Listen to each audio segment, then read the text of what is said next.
नमस्कार दर्शक बंधु मु आज एही वीडियो रे आपण माननकु कहिबाकू जाउछि ताଳ पोड़पिठा किपरि प्रस्तुत करंती। जदि आपण माने केही चैनल रे नुआ थांती चैनल को सब्सक्राइब करंतु एवं पाखरे आसुथिबा बेल आइकन टी ऊपर प्रेस करी पुनी ऑल नोटिफिकेशंस ऊपर क्लिक कर दियंतु। ताहेले एमिति जहाँ भी किछि नुआ नुआ रोसई संबंधी वीडियो अपलोड करी सर्वप्रथमे आपण माने देखिबाकू पाई परिबे एवं चैनल को यथेष्ट मात्रा रे लाइक शेयर करिबाकू मध्य भूलिबेनी।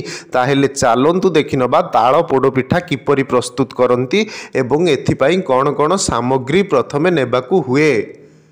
गोटाए ताଳ, 2 कप मैदा, अध कप चीनी, 2 टेबुल चामच घी, अध चामच खाइबा सोडा।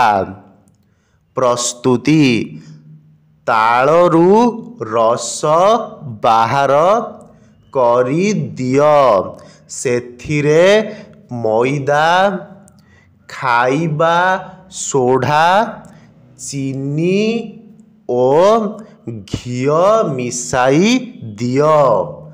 एहाकू 1 घंटा रखी दियो।